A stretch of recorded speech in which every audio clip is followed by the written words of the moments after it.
this morning, the talk, not about power, but we could take it as power because it's about the blessings of health and what that really means to us as humans. It means a lot. But our theme for this whole month, because we're focused on blessings, is if we thank God for all the good in our lives, there wouldn't be any time to weep over the bad. So I'm going to repeat that again because it's really great. If we remember to be thankful, if we take time to thank God for all the good in our lives, there wouldn't be any time to weep for the bad. What are we focusing on? During the month of November, we're spending each week, this is our second week, thanking God for the good, for the many blessings that are in our lives. And today the blessing to be grateful for, extremely grateful, comes in the form of health. It seems very appropriate that we stand in a place of gratitude about our health. Right now, with the threat of this COVID-19 virus around, but we stand in the absolute knowing that the peace of God is flowing through us at all times.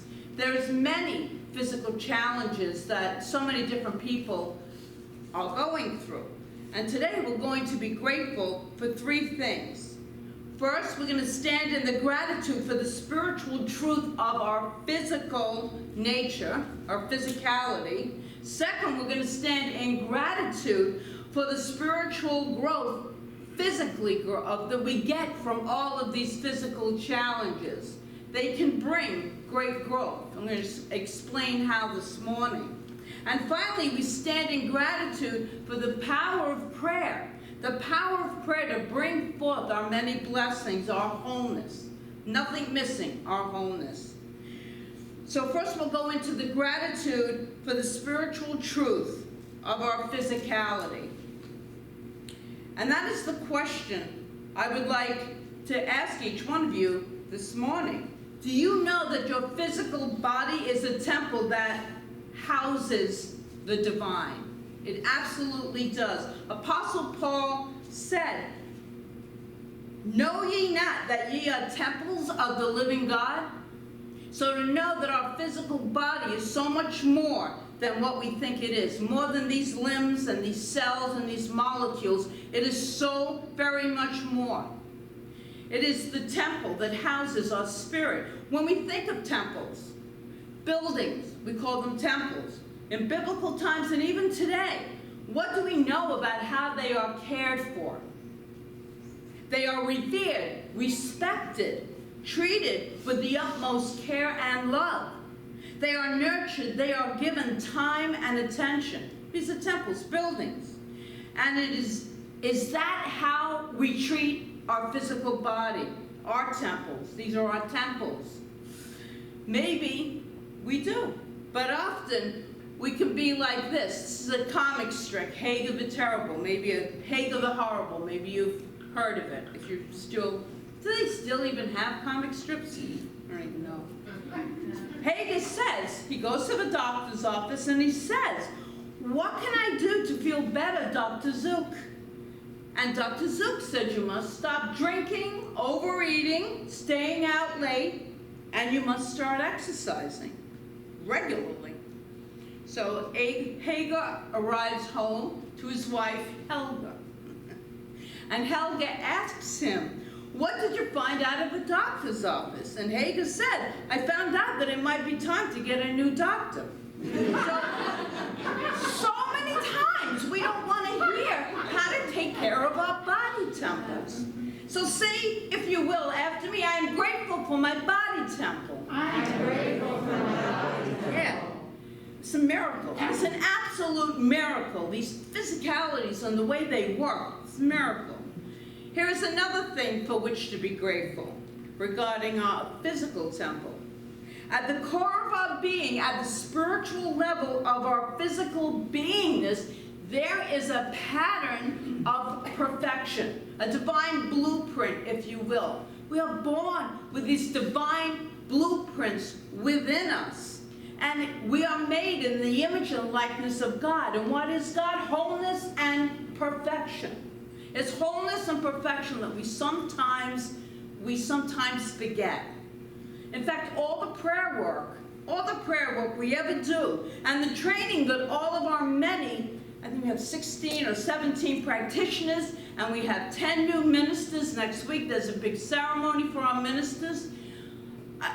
All of those people are trained extensively for many, many, many years in the art of spiritual mind treatment or affirmative prayer. They know there's a technique, and they have the consciousness to put into that technique to deliver manifestations. Because those prayers go into the law of the divine. And we know that the law always brings forth that which we put into it. Or as Ernest Holmes, the founder of Science of Mind, says over and over again, perfect God, perfect man, perfect being. And he wrote this in his Science of Mind book. We will deliver ourselves from sickness and trouble in the exact proportion to the discovery of ourselves and our true relationship to the whole. In fact, there really is nothing ever to be healed. We say this all the time. Only the wholeness to be revealed. We think we're separate from God when this whole teaching is about unity. It's about the unification of our spirit with our physical, with our mental. It is all one. But we sometimes forget that. So what do we need to heal? What is healing? It is the healing of the belief that we are separate from the divine. And so I'm not going to be, as they say that word, Pollyanna-ish or Pollyanna about this. But I'm not going to say there's no sickness and there's no pain. But I urge you to consider the possibility that pain and sickness are only a part of the picture of the whole you. They get our attention. What can we learn from them? They do get our attention. But there is so much more to us than just the illness, than just the pain. And here's an analogy. You may be living in the basement of your house. Might not be a finished basement. It may be uncomfortable, damp, cold, dark. The basement, we have to remember, is only part of the whole house. So the rest of the house might be warm and comfortable and well-lit and spacious. And we have to remember, we are so much more than just the basement of our house. We are the whole house, and we have access to the whole house. A doctor is not wrong. Well, sometimes they are, but most of the time they're not wrong when they give a diagnosis. He or she is trained to see facts and deal with them, but despite the fact of appearances, you are whole, life is whole, the universe is whole, there is nothing missing. We need to stop seeing ourselves in part, because sometimes that's what we grew up knowing, and we don't realize there's so much more. So stop living in the basement. You are a spiritual being. Remember that. That's the most powerful thing for any of us to remember, that we are spiritual beings having that human experience. All of the power and presence of all of the wholeness of the universe, the entire house, so to speak, is available to each and every one of us right here, right now, all of the time. So if you repeat this after me, I'm grateful for my wholeness. I'm grateful for my wholeness. Yes. So we are grateful for our body temples and grateful for the wholeness that we are. And then we are invited to make wise decisions about how to show up in the world, how to take care and nurture this temple, this body. Because we get to decide what we want to put into it, how we want to care for it. We get to decide that. No one else decides that for us. Nobody. Not one single person. Don't give your power away.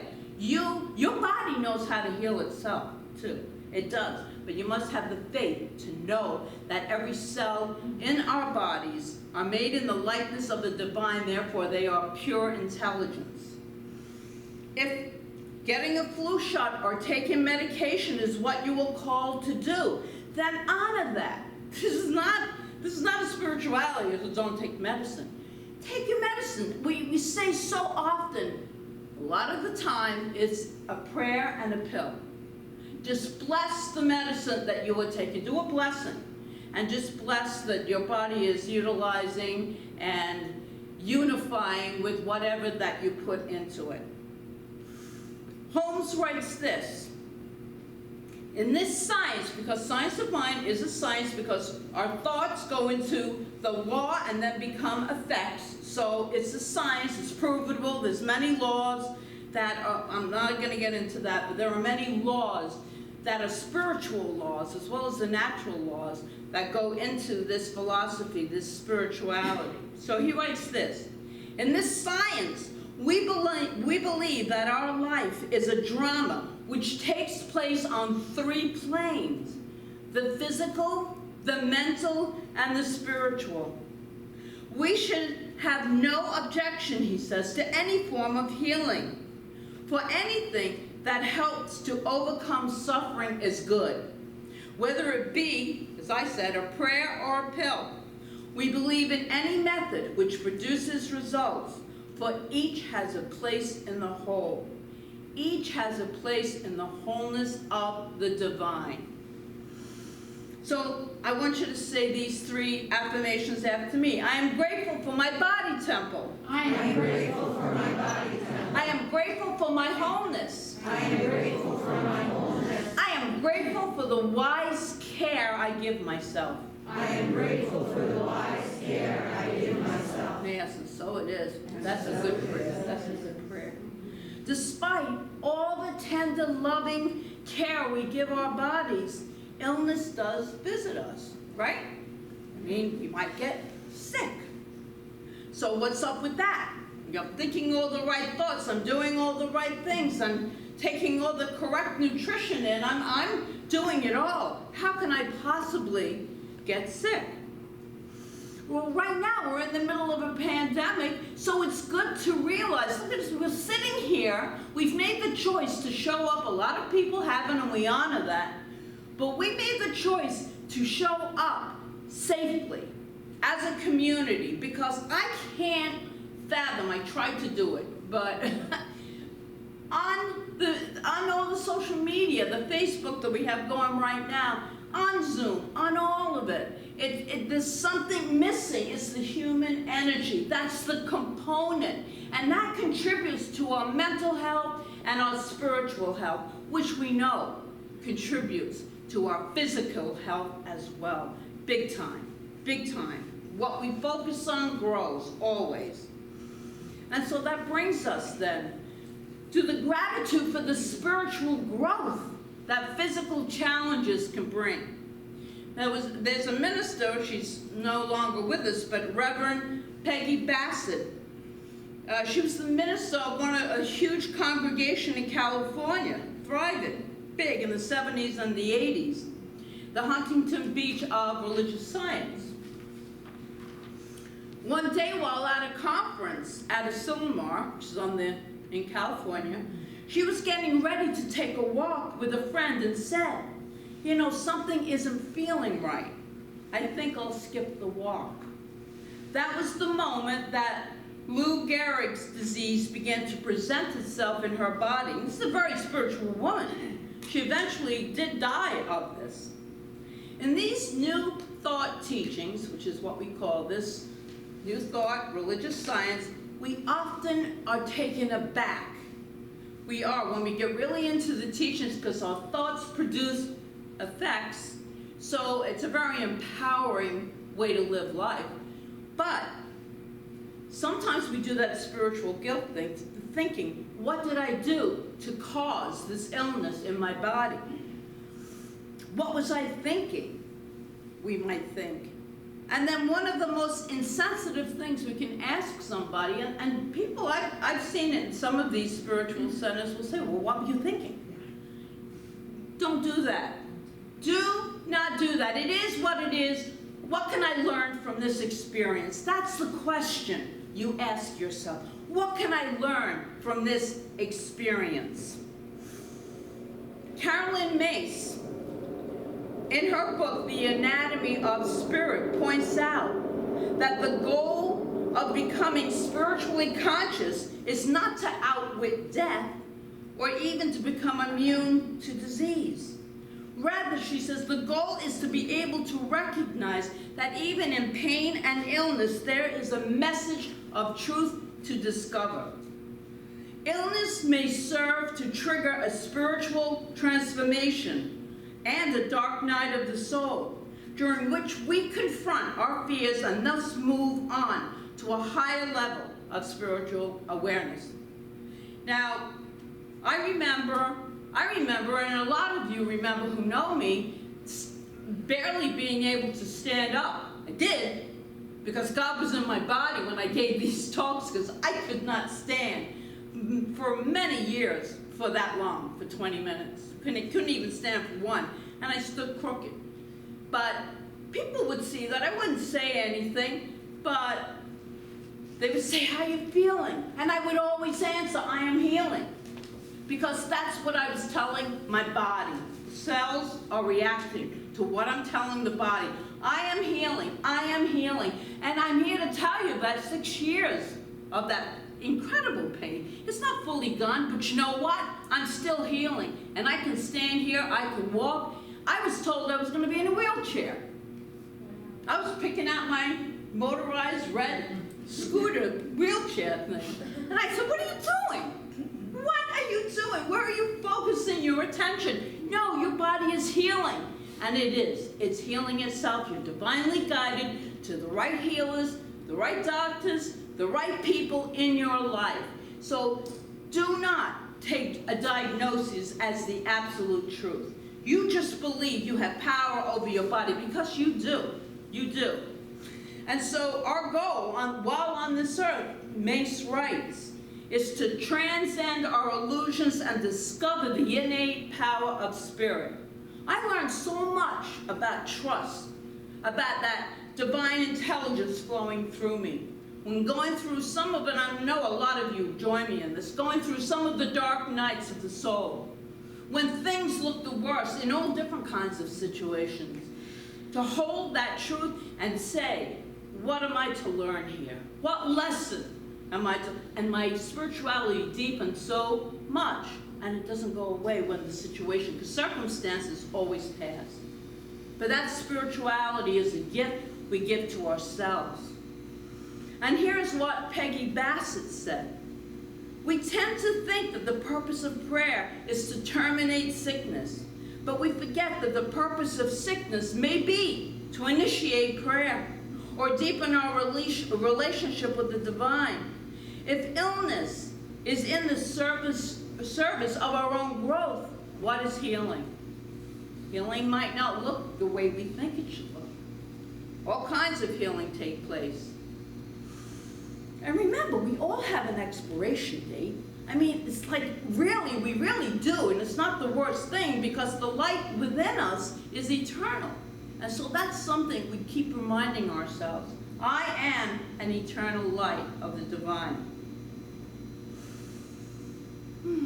So that brings us to gratitude for the power of prayer. Bring that forth. Bring that forth. I know that we have the formal prayer, spiritual mind treatment, or affirmative prayer. When we set time aside to pray in the day, but you also realize that every thought you think is a prayer. And we think like 60,000 thoughts a day or more. Our mind never stops. It never stops. It's always thinking. And the law is always, divine law is always responding to those thoughts. Because you know that the law is in the manifestation business. So the question is then, what prayers are you praying every day, every moment of every day about your life, your body, your health? What are you thinking? What are you praying? I mean, we were all, a lot of us, I don't watch TV much, but a lot of us were glued, for myself, to the TV most of this week. I know I was. And I couldn't believe, I really couldn't, because I don't watch TV with commercials ever.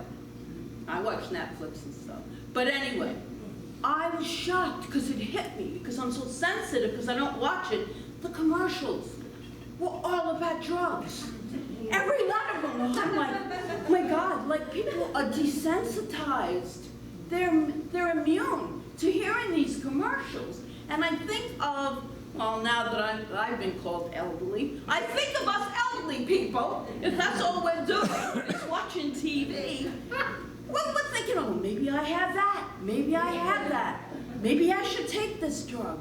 So that's not even in my talk, but the thing is, it really struck me, like, is this what we are as a society? Listening to these commercials, and every one of them were about drugs. So, anyway, what are we identifying with? That's why I don't watch a lot of TV. What are we identifying with? We're identifying with the divine spirit within us. So, what are we thinking?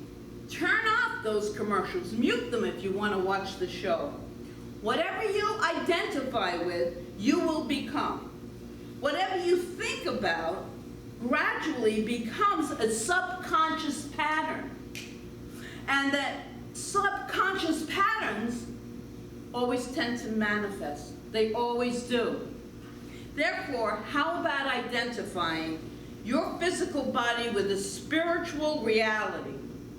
This is the spiritual reality from which the very substance and essence of your physical being were formed. Holmes wrote this: we do not deny the physical body, but rather affirm, I love this, that every organ and action and function of the body is radiant with the perfection of God. There is an inner life of complete perfection which exists at the center of everything. Otherwise, nothing could be. We should identify ourselves with this pattern of our being, claiming its reality in our experience, and continuously knowing that we are animated by a living spirit. I love knowing I'm animated by a living spirit. So is that where your thoughts go to on a regular basis every day? That there is this divine spirit within me that is working miracles all of the time? If that's so, then keep up the good work. If not, then this week I would invite you to do some homework around that. Be aware of what you are thinking about your physical beingness. Just check in what you're thinking about your physical, because your body's responding to that. And notice without judgment. And when you notice those thoughts that do not support the revealing of the wholeness of perfection, gently and lovingly acknowledge the thoughts and then move to a higher thought. Move to that, I am healing. I am healing. Holmes also wrote this: I identify my body. I want to maybe close with this. I identify my body with the perfection of God, the radiant life of the divine being. I identify my physical body with my spiritual body, knowing that they are one and the same. I see every organ, every action, and every function of my body belongs to the rhythm of life, and each is a part of the radiant presence of the living spirit. There is a perfection in every part of my being, perfect circulation, assimilation, elimination, wholeness, and completeness. My body is a temple of the living spirit which animates it, sustains it, and rebuilds it. I am in perfect health, perfect harmony, and perfect wholeness. So let's just breathe that in. that perfection of the divine is the truth of our being. I'm going to do a short affirmative prayer right here and right now. So breathe, yes, breathe that in. And exhale. As we move into this fresh awareness, this brand new moment where we co-create our lives with the divine. And I know that this divine loving energy is flowing in and through myself and in and through all life. For this is the creative genius that has created all that is, was, and ever shall be. And this infinite source of good is flowing through all of life in its every form. It's every form. And each and every person here, right now, is filled with this perfection. That divine blueprint is the truth of each one. Nothing missing. The whole house is here. The whole house. And so in that whole house, we know and claim that there are peace. There is peace. There is harmony. There is absolute perfection and wholeness available and present for each one. And so we move closer to that wholeness.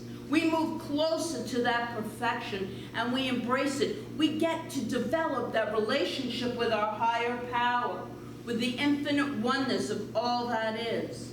For this is the divine expressing. And I give thanks for the wholeness, for the divine guidance, for the perfection that is moving through each and every one. I give absolute thanks for that which is yet to unfold in each one's life. For the love of God is the only truth that exists. I claim this, and I know this, and I allow it to be, knowing it is so, and so it is.